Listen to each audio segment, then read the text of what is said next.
Hello everyone, welcome back education B Ed tutorial.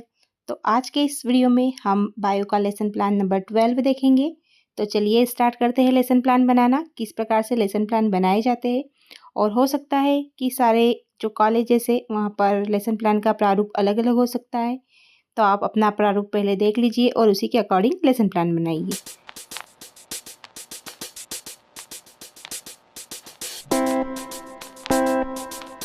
तो चलिए करते हैं स्टार्ट लेसन प्लान बनाना।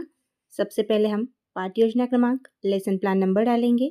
इसके बाद छात्र या छात्रा अध्यापिका का नाम, मीन्स आपका नाम आ जाएगा। कक्षा, आप किस कक्षा के लिए प्लान तैयार कर रहे हो। विषय, तो हमारा विषय विज्ञान है। विज्ञान के अंदर हम जीव विज्ञान पर लेसन प्लान बना रहे हैं। फिर दिनांक, आप किस दिनांक को प्रेजेंटेशन दोगे। कालांश, मीन्स आप किस लेक्चर में प्रेजेंट कर रहे हो। और अवधि, तो यहाँ पर 40 मिनट आ जाएगा। और फिर हम प्रकरण, हमारा टॉपिक लिखेंगे। तो आज का हमारा टॉपिक है जैव विविधता। फिर हम सामान्य उद्देश्य लिखेंगे।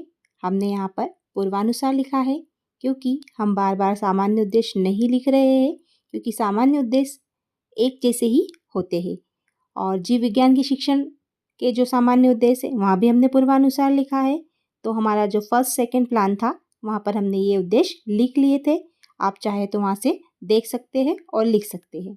फिर हम विशिष्ट उद्देश्य लिखेंगे, क्योंकि विशिष्ट उद्देश्य हमें हर लेसन प्लान में, हर पाठ्य योजना में नए बनाने होंगे। क्योंकि विशिष्ट उद्देश्य जो होते हैं वो हमारे टॉपिक को ध्यान में रखकर बनाए जाते हैं। तो आज का हमारा टॉपिक जैव विविधता है। तो यहाँ पर हम दो विशिष्ट उद्देश्य बना लेते हैं। तो सबसे पहले ज्ञानात्मक पक्ष में देखेंगे। तो ज्ञानात्मक पक्ष में विद्यार्थी जैव विविधता की परिभाषा बता सकेंगे, जीवों की पहचान कर सकेंगे। फिर है बोधात्मक पक्ष, यहाँ पर विद्यार्थी जीवों का वर्गीकरण कर सकेंगे, जगत मोनेरा के जीवों के उदाहरण दे सकेंगे। फिर है प्रयोगात्मक पक्ष, यहाँ पर एक बीजपत्री पौधों के उपयोग बता सकेंगे और फिर द्विबीजपत्री पौधों का चयन कर सकेंगे। फिर है विश्लेषणात्मक पक्ष, विद्यार्थी शैवाल की पहचान कर सकेंगे, एक बीजपत्रीय व द्विबीजपत्री पौधों में अंतर बता सकेंगे। फिर है संश्लेषणात्मक पक्ष, यहाँ पर देखते हैं विद्यार्थी जैव विविधता पर तर्क दे सकेंगे, फंजाई जगत के जीवों की पहचान कर सकेंगे। फिर है मूल्यांकन, यहाँ पर विद्यार्थी पादपों का महत्व जानकर उनका बचाव कर सकेंगे और आवृत्त बीजी व अनावृत्त बीजी को पहचान सकेंगे। यहाँ पर हमने विशिष्ट उद्देश्य बना लिए। अब हम शिक्षण सहायक सामग्री के नाम लिखेंगे कि हम शिक्षण के दौरान किन किन सामान, किन किन साधनों का उपयोग करने वाले हैं। तो यहाँ पर हम चौक, डस्टर, लपेट श्यामपट्ट, संकेतक, चार्ट, आप जिन भी चीज़ों का यूज़ करते हो यहाँ पर आ जाएगी। फिर है शिक्षण विधियाँ। तो शिक्षण विधियाँ में हम प्रश्नोत्तर विधि, आगमन विधि, निगमन विधि और प्रदर्शन विधि, इन सारी विधियों का प्रयोग करेंगे। नेक्स्ट स्टेप है हमारा पूर्व ज्ञान, प्रवेश नॉलेज। तो जो विद्यार्थी है, छात्र है, वह जैव विविधता के बारे में सामान्य जानकारी रखते हैं।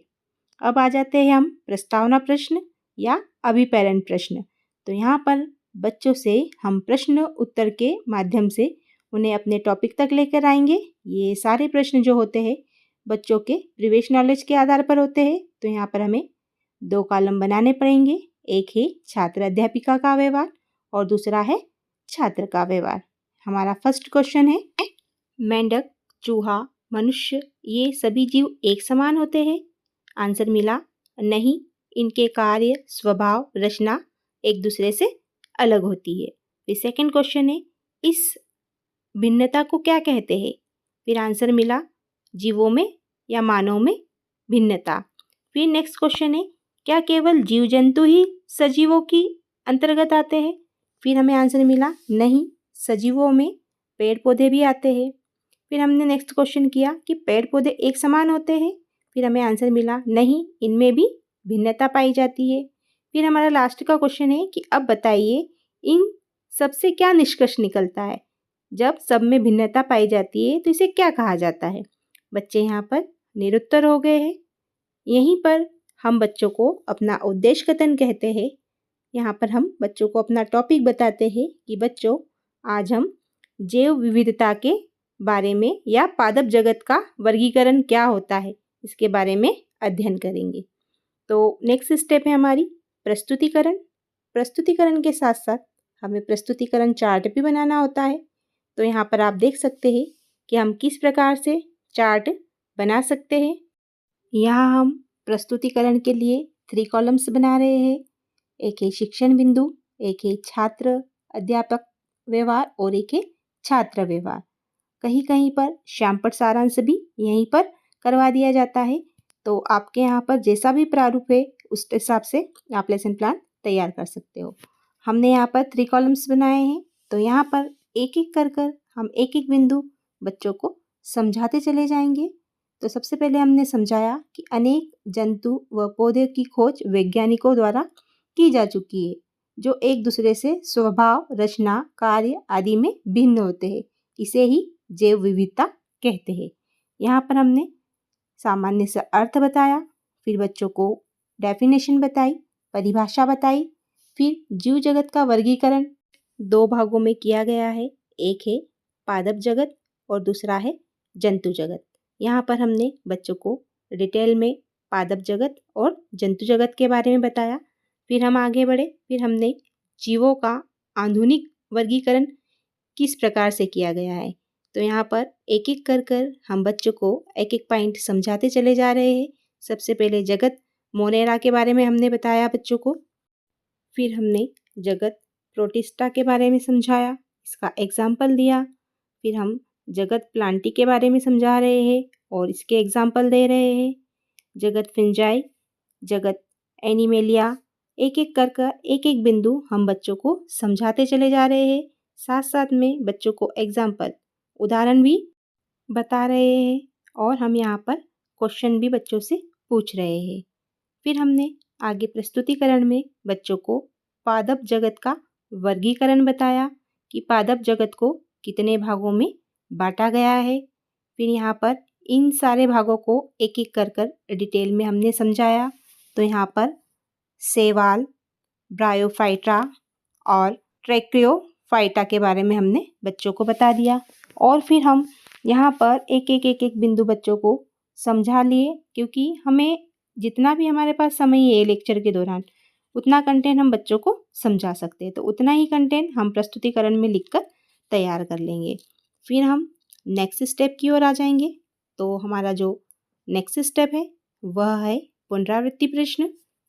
प्रश्न देखने से पहले यदि आपने अभी तक चैनल को सब्सक्राइब नहीं किया है तो जल्दी से चैनल को सब्सक्राइब कर लीजिए और वीडियो अच्छी लग रही है तो प्लीज़ वीडियो को लाइक ज़रूर कीजिए। तो जो पुनरावृत्ति प्रश्न होते हैं वह विशिष्ट उद्देश्य के आधार पर बनते हैं। तो हमारा फर्स्ट क्वेश्चन है कि जीवों का आधुनिक वर्गीकरण कितनों भागों में किया गया है, नाम बताइए। सेकंड क्वेश्चन है जैव विविधता की परिभाषा बताइए। थर्ड क्वेश्चन है जीवों के आधुनिक वर्गीकरण की आवश्यकता क्यों पड़ी। थर्ड क्वेश्चन है एक बीजपत्री व द्विबीजपत्री पौधों के नाम बताइए। और फिफ्थ क्वेश्चन है फंजाई जगत के जीवों के लक्षण बताइए। इसके बाद हम बच्चों को कक्षा कार्य देते हैं, क्लास वर्क। तो क्लास वर्क में बच्चों को हमने फिलिंग द ब्लैंक्स दिया है और यहाँ पर 1 2 3 4 5 फिलिंग द ब्लैंक्स दिए हैं, आप देख सकते हैं। फिर हम बच्चों को गृह कार्य देंगे, होमवर्क देंगे। तो होमवर्क में हमने बच्चों को 2 क्वेश्चन दिए हैं। फर्स्ट क्वेश्चन है पादप जगत के वर्गीकरण को विस्तार से समझाइए और सेकंड क्वेश्चन है जीवों के आधुनिक वर्गीकरण की कमियां बताइए। लास्ट में हम श्यामपट्ट सारांश तैयार करेंगे।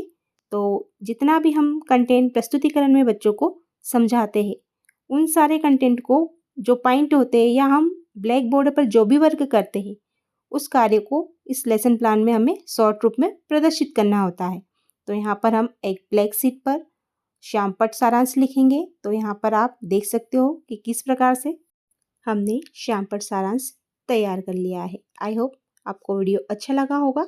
वीडियो पसंद आ रहे हैं तो प्लीज़ वीडियो को लाइक करना ना भूलिए और इन वीडियो को अपने दोस्तों के साथ शेयर ज़रूर कीजिए। मिलते हैं नेक्स्ट वीडियो में, तब तक के लिए bye bye and take care.